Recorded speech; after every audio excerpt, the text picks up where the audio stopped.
नमस्कार दोस्तों, स्वागत है आप सभी का 53rd class of UPSC CSC physics optional. 53rd class है ये यूपीएससी सीएससी फिजिक्स ऑप्शनल की। और इस 53rd क्लास में बेसिकली हम लोग 2017 का पीवाईक्यू करने वाले हैं सॉल्व, जो यूपीएससी में पूछा गया था।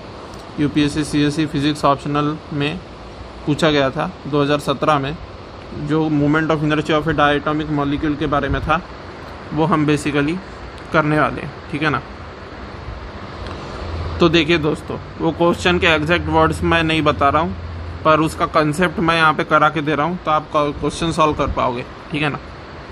देखिए दोस्तों, यहाँ पे क्या बोल रहा है, वो डायटोमिक मॉलिक्यूल बोल रहा है। ठीक है ना।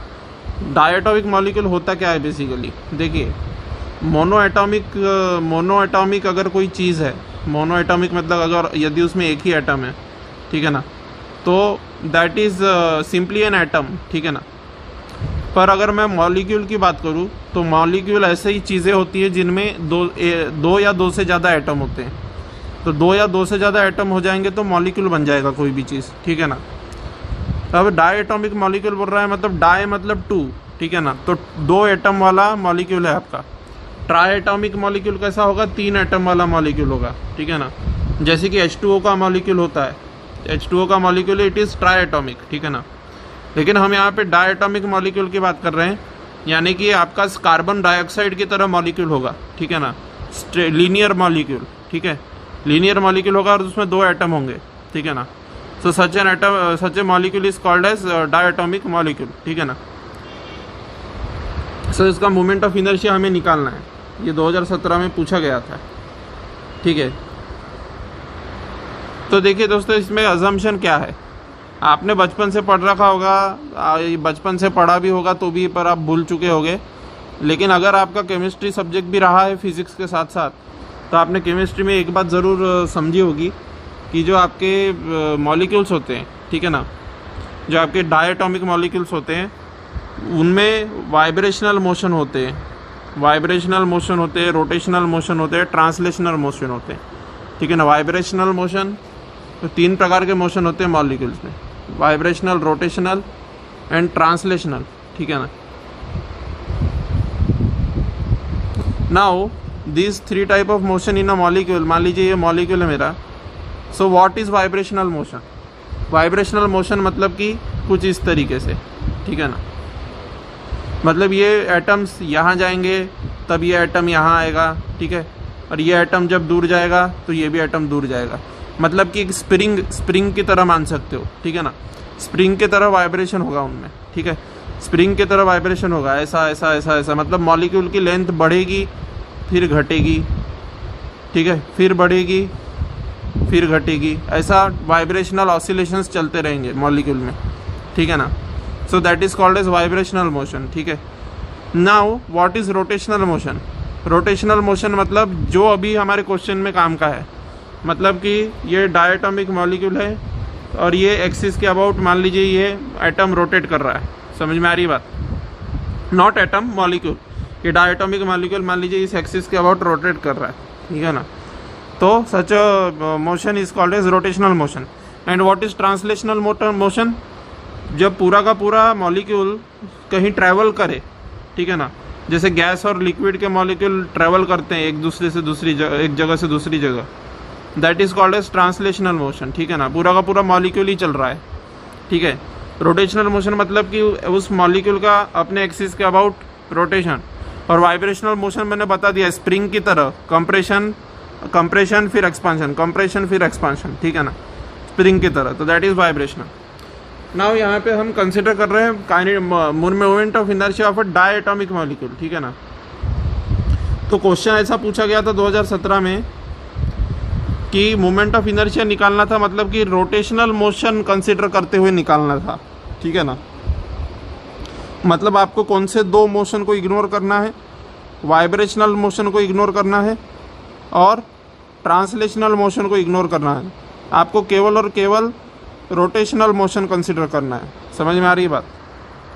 सो मोमेंट ऑफ इनर्शिया निकालना था डायटोमिक मॉलिक्यूल का, सारे प्रकार के मोशंस को निग्लेक्ट करते हुए ओनली रोटेशनल मोशन को कंसिडर करते हुए, और वो भी ऐसी एक्सिस के अबाउट निकालना था जो कि सेंटर ऑफ मास से पास होती हो, दोनों एटम का जो सेंटर ऑफ मास आता है, यानी कि मॉलिक्यूल का जो सेंटर ऑफ मास रहेगा, उस एक्सिस के अबाउट उस मॉलिक्यूल का कितना मोमेंट ऑफ इनर्शिया होगा वो निकालना था। 2017 का क्वेश्चन था, ठीक है।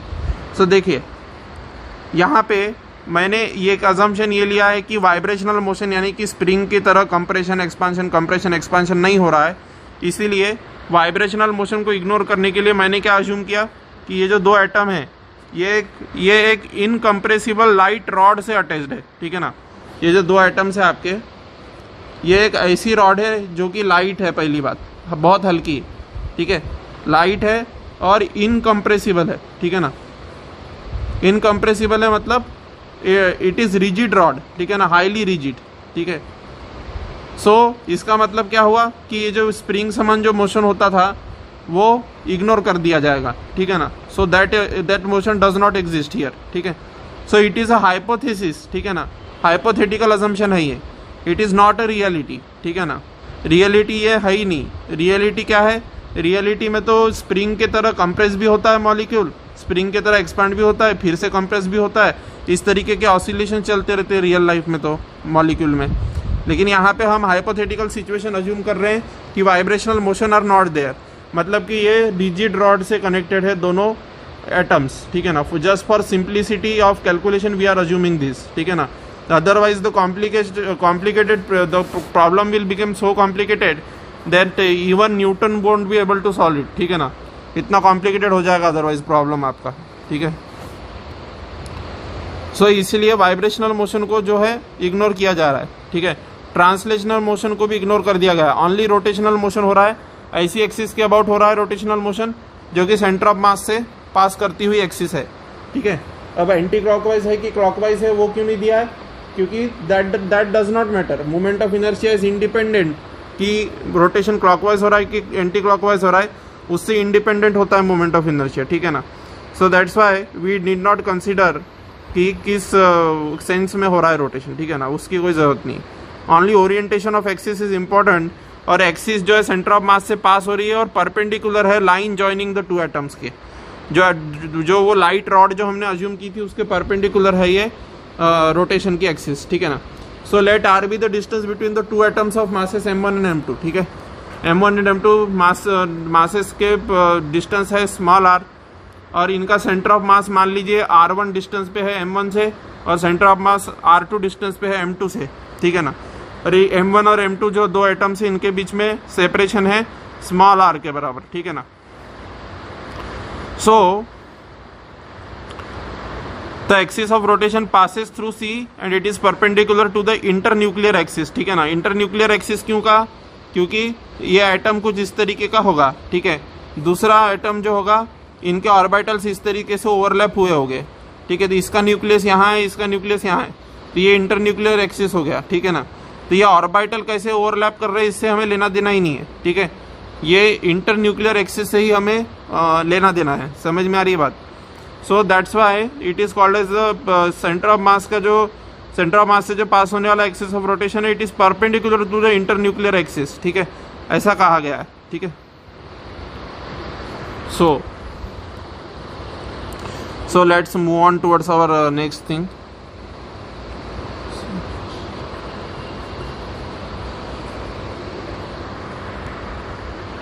ठीक है, from the concept of centre of mass, ठीक है। सेंटर ऑफ मास के कंसेप्ट से क्या मिल रहा है दोस्तों? यहाँ पे सेंटर ऑफ मास का कंसेप्ट क्या होता है? देखिए मैंने पिछले क्लासेस में आपको बताया था कि जो सेंटर ऑफ मास होता है डायटोमिक दो पार्टिकल का जो सेंटर ऑफ मास होता है, ठीक है ना। This two atoms can be considered as two particles, ठीक है। सो सेंटर ऑफ मास का कंसेप्ट ये कहता है कि जो सेंटर ऑफ मास होगा वो इन दोनों को, यानी कि दो पार्टिकल को ज्वाइन करने वाली जो लाइन होगी उसको inverse ratio of their masses में बांटेगा सेंटर ऑफ मास। ये हमने पिछले क्लासेस में डिराइव किया था। तो आपका होमवर्क ये है कि ये जो फार्मूला जो यहाँ लिखा हुआ है, ठीक है ना, R1 divided by R2 is equal to M2 divided by M1, ये जो लिखा हुआ है यहाँ पे, ठीक है, इसको आपको इसका डेरिवेशन आपको देखना है और इस आंसर में ऐड करना है बीच में, ठीक है ना। जो पिछले क्लासेस में हमने डिराइव किया था उसको यहाँ पे ऐड करना है, समझ में आ रही है बात। उसके बाद में इस स्टेप पे आना है, ठीक है ना, otherwise you won't get marks, ठीक है। सो from the concept of center of mass, as the center of mass of two particles divides the line joining the two particles in inverse ratio of their masses, so that's why the ratio of r1 divided by r2 will be equal to m2 divided by m1. ठीक है ना, r1 divided by r2 का value किसके बराबर होगा, m2 divided by m1 के equal होगा. समझ में आ रही बात. So m1 r1 will be equal to m2 r2. ठीक है ना, ये क्रॉस मल्टीप्लीकेशन हो जाएगा इनका. समझ में आ रही बात. क्रॉस मल्टीप्लीकेशन हो जाएगा तो m1 r1 equal to m2 r2 हो जाएगा. समझ में आ रही बात. ऑल्सो अभी देखिए दोस्तों, r1 प्लस r2 किसके बराबर है, स्मॉल r के बराबर है. r1 क्या है, r1 है m1 से सेंटर ऑफ मास का डिस्टेंस, और r2 क्या है, m2 से सेंटर ऑफ मास का डिस्टेंस. ठीक है ना, तो r1 प्लस r2 का वैल्यू तो क्लियरली स्मॉल r के इक्वल है, मतलब जो इन दोनों के बीच का जो डिस्टेंस होगा उसके बराबर है r1 प्लस r2 का वैल्यू. समझ में आ रही ना बात. पर यहाँ पे हमें देखना क्या है, हमें देखना यह है दोस्तों, देखिए आपको यहाँ पे बोथ द साइड +1 ऐड करना होगा. ठीक है, तो बोथ द साइड +1 ऐड कर दीजिए. क्यों +1 ऐड किया बोथ द साइड इस इक्वेशन में, वो इसलिए ताकि मैं r के टर्म्स में लिख सकूँ. जैसे ही मैं +1 करूँगा तो r1 divided by r2 +1 is equal to m2 divided by m1 +1 आएगा. ठीक है ना, और फिर ये हो जाएगा r1 plus r2 by r2 is equal to m1 plus m2 divided by m2. ठीक है ना, ये हो जाएगा m1 plus m2 divided by m1, actually not m2 divided by m1. ठीक है ना. सो r1 प्लस r2 किसके इक्वल आएगा, फिर r के इक्वल आएगा, तो इसके जगह पे r सब्स्टिट्यूट कर देंगे. तो r by r2 is equal to किसके बराबर आया, m1 plus m2 divided by m1 के इक्वल आया. समझ में आ रही ना बात. सो अगर मैं इसका रेशो लूँ, ये r डिवाइडेड बाय r2 है, अगर मुझे r2 निकालना है तो r2 किसके बराबर होगा, it will be equal to m1 divided by m1 plus m2. ठीक है, r2 बाय r किसके इक्वल होगा, यहाँ से देख लेना, m1 plus m2 divided by m1. ठीक है ना, तो r इधर जाएगा तो ये r हो जाएगा. ठीक है ना, तो if you add 1 on both the sides of this, ठीक है, ये is, I don't think there is any need to explain such simple step because it is a very easy step. ठीक है ना. सो देख लेना, यहाँ पे ये जो इक्वेशन दिख रहा है r1 divided by r2 is equal to m2 divided by m1, जो इक्वेशन दिख रहा है ना, नज़र जो आ रहा है आपको. ठीक है, ठीक है ना, ये जो इक्वेशन जो नज़र आ रहा है आपको, r1 divided by r2 equal to m2 divided by m1, ये जो नज़र आ रहा है. ठीक है ना, इसको आपको यहाँ पे बोथ द साइड +1 ऐड करोगे तो ये मिलेगा आपको. ठीक है ना, r1 is equal to m2 divided by m1 plus m2 into r, और r2 is equal to m1 divided by m1 plus m2 into r. This you will get. ठीक है ना, r1 और r2 ये मिल जाएंगे तुमको. समझ में आ रही बात. Now moment of inertia of the molecule about the axis of rotation. अब मोमेंट ऑफ इनर्शिया क्या होगा मॉलिक्यूल का एक्सिस ऑफ रोटेशन के अबाउट, बताइए मुझे. r1 और r2 निकल गए हमारे. ठीक है ना, तो मैं यहाँ पे moment of inertia of the whole system, और इसके प्रूफ के लिए आपको पिछली क्लासेस देखनी होगी. ठीक है ना, और आपका होमवर्क ये है कि ये जब आंसर लिखोगे तो यहाँ पे इसका प्रूफ ऐड करना है जो पिछले क्लासेस में पढ़ाया है. ठीक है ना, तभी ये आंसर जो है भरपूर मार्क फेच करेगा, अदरवाइज ये आंसर तो 5 बन जाएगा. ठीक है ना, तो 5 के लिए मार्क नहीं देने वाला यूपीएससी. ठीक है, सो यहाँ पे बोथ द साइड +1 ऐड करोगे तो this are the 2 equations which you will get. ठीक है, एंड यहाँ पे फिर m1, ये 2 पार्टिकल का सिस्टम है, इस एक्सिस के बाद रोटेशन चालू है, तो m1 r1 square plus m2 r2 square will be the moment of inertia of the whole system. ठीक है ना, 2 पार्टिकल के सिस्टम यानी कि 2 एटम के सिस्टम का मोमेंट ऑफ इनर्शिया ये होगा. पार्टिकल नंबर 1 यानी कि एटम नंबर 1 का मोमेंट ऑफ इनर्शिया और एटम नंबर 2 का मोमेंट ऑफ इनर्शिया, उन दोनों को सम करोगे तो पूरे मॉलिक्यूल का मोमेंट ऑफ इनर्शिया मिलेगा. ठीक है ना. सो m1 मल्टीप्लाइड बाय r1 की जगह पे क्या रखोगे, r1 की जगह पे ये चीज़ रख दोगे. ठीक है, और r2 की जगह पे ये चीज़ रख दोगे, तो यहाँ पे रख दिया. ठीक है ना, यहाँ पे रख दिया. अब यहाँ पे रख दिया तो क्या आएगा, ये आएगा, जो इसको जैसे इसको सिंप्लीफाई करोगे आपको यही मिलेगा.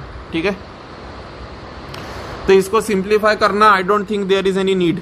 ठीक है, क्या करना होगा आपको, यहाँ से आपको इस तरीके का एक्सप्रेशन आएगा। फिर भी मैं करके दिखाई देता हूँ, कोई इतना भी पुअर हो सकता है क्लास करने वाला, फिर भी यहाँ पे मैं करके दिखाई देता हूँ, ठीक है ना। इसको देखिए, इसको आप लिखिए m1 m2 square divided by m1 plus m2 whole square लिखिए, ठीक है ना। तो मल्टीप्लाइड बाय क्या है, ये r स्क्वायर है, ठीक है ना। उसमें ऐड कीजिए m2 m1 square divided by m1 plus m2 square और मल्टीप्लाइड बाय यहाँ पे कीजिए r स्क्वायर, ठीक है ना। तो आप जैसे ही m1 plus m2 whole square को बाहर निकालते हैं, ठीक है, सो इसको कॉमन बाहर निकाल लोगे, इसको, ठीक है ना, और यहाँ से m1 m2 को कॉमन बाहर निकाल लोगे, ठीक है ना। तो जैसे ही ये चीज़ करोगे ये मिल जाएगा आपको, ये मिल जाएगा, ठीक है ना। क्योंकि एक m1 प्लस m2 और न्यूमरेटर में m1 प्लस m2 आएगा और नीचे m1 प्लस m2 स्क्वायर है, तो उससे कट जाएगा। समझ में आ रही है ना बात। So this is the thing which you will gate and this question was asked in UPSC 2017, ठीक है ना। यूपीएससी सीएससी 2017 में ये क्वेश्चन पूछा गया था, ठीक है। अब यहाँ पे ये जो टर्म है, हालांकि उसने म्यू के रूप में नहीं पूछा था, इतना ही पूछा था, लेकिन यहाँ पे ये जो टर्म होती है ये म्यू होती है। म्यू यानी कि रिड्यूस्ड मास होती है। m1 m2 divided by m1 plus m2 जो चीज़ है ये आपका रिड्यूस्ड मास कहलाता है, ठीक है ना। रिड्यूस्ड मास कहलाता है मॉलिक्यूल का। m1 m2 divided by m1 plus m2 is equal to reduced mass of the molecule. So mu is reduced mass of the molecule, ठीक है ना। नाउ ये जो न्यूमरेटर है इसमें kg का स्क्वायर आएगा, ठीक है ना, मास अगर kg में लोगे तो, और यहाँ kg प्लस kg यानी कि kg आएगा। तो इसके डायमेंशन जो है मास के आ रहे हैं, ठीक है। बेसिकली इसका मतलब ये किसी प्रकार का मास है, तो that is called as reduced mass. ऐसा रिड्यूस्ड मास जिसका जो वैल्यू है m1 से भी कम आएगा और m2 से भी कम आएगा, ठीक है ना। ऐसा रिड्यूस्ड मास है वो, ठीक है। तो ये रिड्यूस्ड मास यानी कि ये जो दो पार्टिकल का जो मैं ये सिस्टम है जो मोमेंट ऑफ इनर्शिया, इसको मैं इस तरीके से कंसीडर कर सकता हूँ कि ये एक ही पार्टिकल है r डिस्टेंस पे और म्यू मास है उसका, ठीक है ना।